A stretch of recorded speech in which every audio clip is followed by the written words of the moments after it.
Welcome all. I am Dr. Preeti Sharma, Senior Assistant Professor, IS deemed to be University. Today, I am going to give a brief overview of Introduction of Financial Management. But before going into deep with the meaning of financial management, let us first discuss the concept of finance. Basically, finance is the lifeblood of business. Without proper finance, even a best project would remain a futile exercise, and even if it is, or even that project is put into operation, it could result, many problems may crop up at the time of its execution and control. That's mean it is very correct to say that without adequate finance, no business could survive. But if there is a mismanagement of financial resources, then definitely no business could prosper and grow. That means without finance, the brain and heart of business would not function, thereby resulting in its natural death.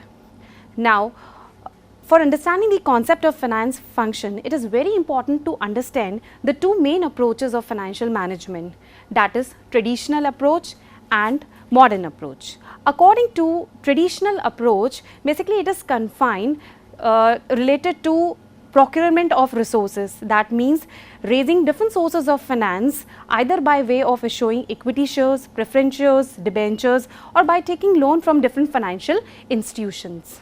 But if we talk about modern approach of finance function, then it is not only confined or limited to acquisition of resources, but it is also related to its administration and control of financial resources.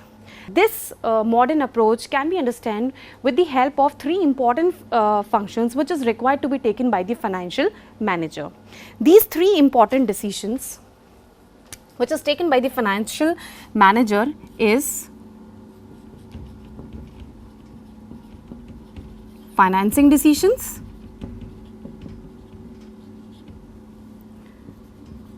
second one is investment decisions,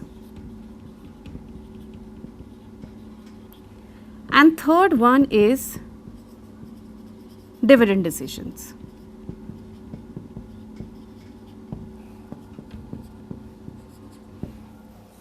I will explain you these three types of decision with the help of an example. Let's say you want to establish a business. So for establishing a business, first of all you have to determine the capital requirements of the business. For example, you decide to invest rupees 40 lakhs to start a business. Now next you have to determine its capital structure. Now what is capital structure? That is the proportion of debt and equity. That means how much proportion of debt and how much proportion of equity you have to decide for raising the sources of finance. After determining the capital structure, the next step is to select the various sources of finance. That means raising the different sources of finance from the market either by way of issuing equity shares, preference shares, venture capital, debentures, or by taking loan from different financial institutions. So these three all activities, that is determining the capitalization, determining the capital structure, and selecting the sources of finance, is a part of financing decision. Now once we have acquired those funds, next role of financial manager is to invest those funds in that project from where they can fetch maximum returns. For this purpose, they can take the help of various capital budgeting techniques.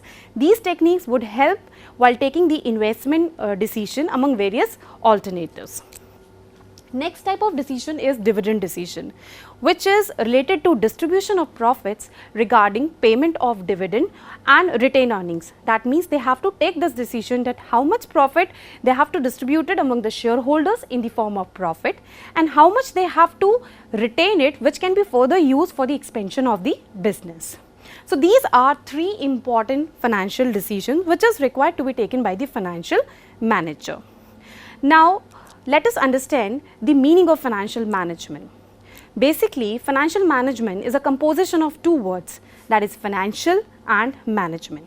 So financial means it is related to procuring the sources of finance and allocation of these funds on the basis of the monetary capital requirements of the firm, whereas management is the art of getting things done through others. So financial management is the ways and means of managing the money, that is the process of determination, acquisition, allocation and control of these funds so that you can achieve the overall goals of the organization.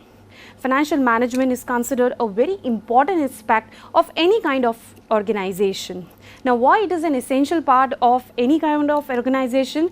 Because like in an organization, we have different departments. We have production department, we have sales department, and all these departments are entirely dependent on the finance department for meeting their own funding requirements of their department. That is why it is considered to be a very important aspect of the management. It is also considered different from accounting function. Now, why it is different from accounting function? Because accounting is related data accumulation, whereas financial management is related with data analysis, which helps in taking financial decisions for proper execution and of the objectives of the organization.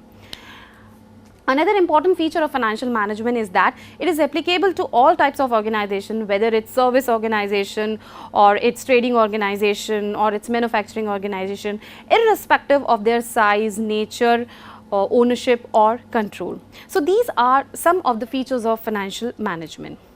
Now, it is also very important to understand the objectives of financial management. Basically,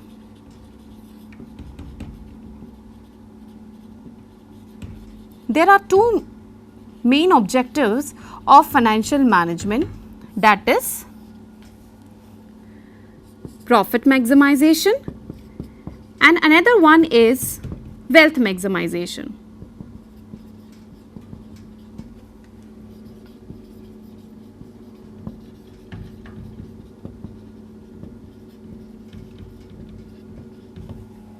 Now, if we talk about profit maximization objective, then generally firm try to select those projects, those products or those decisions which maximize the returns of the business or which are more profitable, and they generally reject those products or decisions which are less profitable. So, profit maximization objective is considered to be a rational decision. Now, why it is a rational decision? Because generally a rational human being will try to perform all those economic activities that would help in maximizing their utility, and as we know that utility can be measured in terms of profits, that is why it is considered to be a rational decision. Another positive point of profit maximization objective is that it helps in measuring the performance of the business.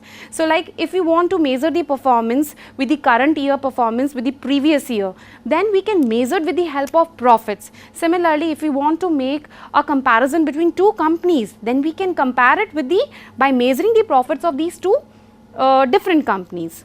Another important positive point of profit maximization objective is that it is the main source of inspiration for the owners and employees of the business. If the attraction of profit is over, then there will be no place for competition. And this objective, I mean profit maximization objective, helps in maximizing the social welfare. Now, how it would maximize the social welfare? Like if we are having more profits, then firm would be able to provide more benefits, more incentives to the labor, or they would be pay more taxes to government. They could provide better quality products at less price to their consumers. So, it would also help in maximizing the social welfare.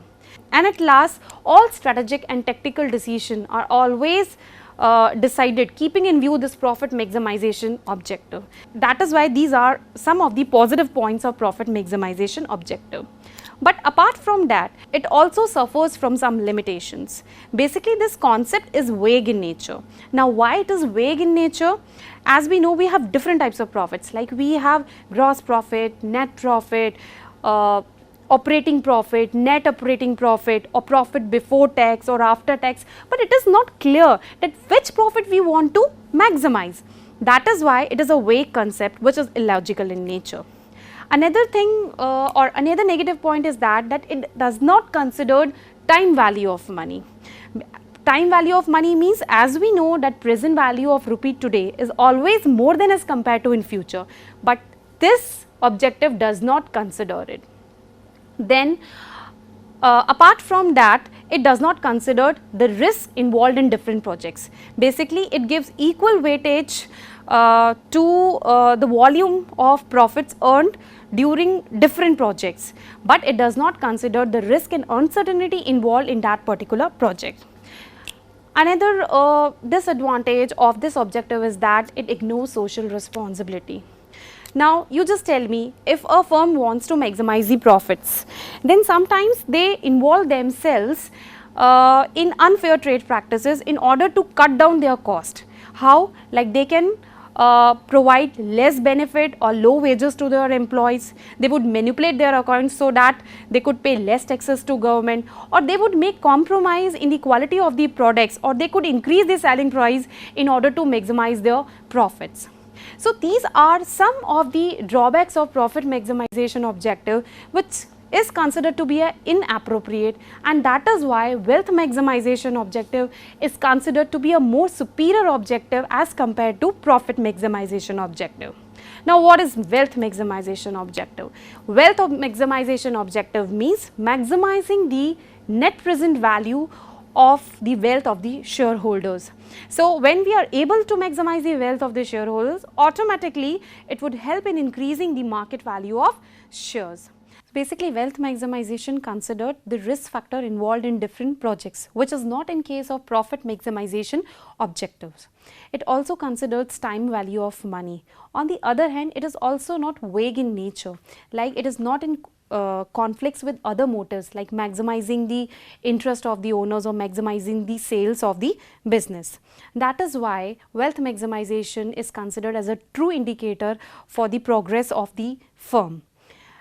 At last, I would like to say that wealth maximization is considered to be a more better objective or more superior objective as compared to profit maximization objective. That's all for this video. I hope I will be able to make you understand the basic concept of financial management. Thank you so much.